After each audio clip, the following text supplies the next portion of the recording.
Good morning प्यारे बच्चों, हार्दिक स्वागत है आपका हमारे यूट्यूब चैनल स्टडी क्लास में। तो बच्चों, आज का टॉपिक आप सभी के लिए बहुत ही वेरी मोस्ट इंपॉर्टेंट होने वाला है। बच्चों, आज का हमारा टॉपिक है कि प्रदूषण की समस्या पर निबंध किस तरीके से लिखते हैं, क्योंकि यह टॉपिक बच्चों हर साल बोर्ड एग्जाम में 10 नंबर में पूछ जाता है, क्योंकि कि प्रदूषण की समस्या पर निबंध लिखे। इस तरीके से बच्चों यह जो टॉपिक है कक्षा 10वीं क्लास और 12वीं क्लास के छात्रों के लिए बहुत वेरी मोस्ट इंपॉर्टेंट टॉपिक है। तो बच्चों, आज की इस छोटी सी वीडियो के माध्यम से हम आपको बहुत ही सिंपल भाषा में समझाएंगे कि प्रदूषण की समस्या पर निबंध किस तरीके से लिखा जाता है। तो बने रहना वीडियो में लास्ट तक। जो हमारे चैनल पर आप पहली बार आए हो तो हमारे चैनल को सब्सक्राइब करो और बेल आइकन को प्रेस करो, जिससे कि आने वाली नेक्स्ट वीडियो का नोटिफिकेशन आप सभी को मिलता रहे। तो देखिए बच्चों, प्रदूषण की समस्या पर निबंध, इसमें सबसे पहले बच्चों आपको हेडिंग डालनी है प्रस्तावना। प्रस्तावना में हेडिंग डाल के आपको लिखना किस तरीके से देखेंगे बोर्ड एग्जाम में। आज देश में बढ़ते अनियंत्रित औद्योगिकरण ने देश की अन्य नदियों के साथ ही गंगा जैसी पवित्र नदी के जल को भी प्रदूषण का शिकार बना दिया है। वैज्ञानिकों का विचार है कि तन मन की सभी बीमारियों से मुक्त करने वाली गंगा की औषधीय शक्तियां अब लगभग समाप्त होती जा रही है। यदि प्रदूषण इसी प्रकार बढ़ता रहा तो यानी कि उसके शेष गुण भी शीघ्र ही विलीन हो जाएंगे। तो बच्चों, प्रस्तावना में यही लिखना है आपके, यानी कि जो आज देश में बढ़ते अनियंत्रित औद्योगिकरण, यानी कि देश के अंदर इतने औद्योगिकरण बढ़ रहे हैं, यानी कि जैसे पेपर मिल, शुगर मिल, इतने प्रकार के औद्योगिकरण यहाँ पर देश के अंदर हो चुके हैं।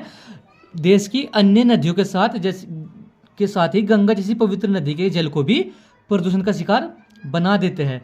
और वैज्ञानिकों का विचार क्या है, वैज्ञानिक कह रहे हैं कि तन मन की सभी बीमारियों से मुक्त करने वाली जो गंगा की जो औषधीय शक्ति थी वह अब लगभग समाप्त होती जा रही है। यदि प्रदूषण इसी प्रकार बढ़ता रहा तो जो गंगा पवित्र नदी मान जाती है उसके शेष गुण भी शीघ्र ही विलीन, यानी कि खत्म हो जाएगा उसके शेष गुण भी। ठीक है बच्चों, तो प्रस्तावना में आपको बस इतना कुछ ही लिखना है। इसके बाद आपको दूसरी हेडिंग डालनी है बच्चों, प्रदूषण का अर्थ।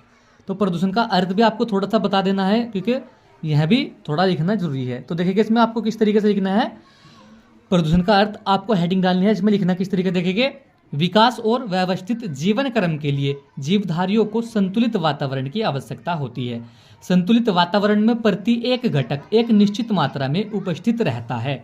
कभी कभी वातावरण में बहुत से हानिकारक घटकों का प्रवेश हो जाता है, जिससे वातावरण दूषित हो जाता है, जो जीवधारियों के लिए किसी न किसी रूप में हानिकारक सिद्ध होता है। इसे ही प्रदूषण कहते हैं। तो बच्चों, जो प्रदूषण का अर्थ होता है, प्रदूषण का अर्थ यही होता है कि विकास और व्यवस्थित जीवन क्रम के लिए जीवधारियों को संतुलित वातावरण की आवश्यकता होती है, और संतुलित वातावरण में प्रत्येक जो घटक होता है वह निश्चित मात्रा में उपस्थित रहता है। और कभी कभी वातावरण में बहुत से हानिकारक जो घटक होते हैं वे प्रवेश हो जाते हैं, जिससे क्या होता है, जो वातावरण होता है ये दूषित हो जाता है, जो जीवधारियों के लिए किसी न किसी रूप में हानिकारक सिद्ध होता है। इसे ही प्रदूषण कहते हैं। तो बच्चों, आपको इतना कुछ लिखना है प्रदूषण के अर्थ में। इसी के साथ में बच्चों तीसरी हेडिंग आपको डालनी है, विभिन्न प्रकार के प्रदूषण। विभिन्न प्रकार के प्रदूषण बच्चों आपको हेडिंग डाल के इसमें 3-4 प्रदूषण के नाम लिखना है, जैसे कि वायु प्रदूषण, जल प्रदूषण, रेडियोधर्मी प्रदूषण, ध्वनि प्रदूषण, रासायनिक प्रदूषण। इस तरीके से आपको बच्चों विभिन्न प्रकार के प्रदूषण हेडिंग डाल के लिखना है। और इसमें आपको 1 या 2 प्रदूषण के थोड़ा डिटेल्स में समझाना है, जैसे कि आगे देखेंगे। सबसे पहले आपको हेडिंग डालनी है वायु प्रदूषण। तो वायु प्रदूषण हेडिंग डाल के बच्चों आपको इसमें थोड़ा कुछ लिख देना, जैसे कि अपनी आवश्यकता के लिए मनुष्य वनों को काटता है, जिससे वातावरण में ऑक्सीजन की कमी, यानी कि ऑक्सीजन की मात्रा कम होती जा रही है। मीलों की चिमनियों से निकलने वाले धुएं के कारण वातावरण में विभिन्न प्रकार की हानिकारक गैसें बढ़ती चली जा रही है, जिससे वायु प्रदूषण फैल रहा है। तो बच्चों, इस तरीके से आपको वायु प्रदूषण हेडिंग डाल के लिखना किस तरीके से, जो मनुष्य होता है, यह मनुष्य जो होता है वह अपनी आवश्यकता के अनुसार वनों को काटता है, जिससे वातावरण में ऑक्सीजन की मात्रा कम होती जा रही है। और मीलों से निकलने वाले जो कारखाने, बड़े बड़े मील होते हैं, जैसे कि पेपर मिल, शुगर मिल, इनकी चिमनियों से निकलने वाला जो धुआं होता है, यह भी इसके कारण से भी वातावरण में विभिन्न प्रकार की जो हानिकारक गैस होती है वह फैलती जा रही है, जिससे क्या होगा, वायु प्रदूषण फैलता जा रहा है। ठीक है बच्चों, इसी के साथ में आपको दूसरी हेडिंग डालनी है जल प्रदूषण। जल प्रदूषण के बारे में भी आपको थोड़ा कुछ बता देना है, जैसे कि जल प्रदूषण हेडिंग डाल के आपको लिखना है, सभी जीवधारियों के लिए जल बहुत महत्वपूर्ण और आवश्यक है। जो पौधे होते हैं ये अपना भोजन जल में घुली हुई अवस्था से ही प्राप्त करते हैं। जल में अनेक प्रकार के खनिज तत्व, कार्बनिक, अकार्बनिक पदार्थ तथा जैसी गैसें घुली रहती है।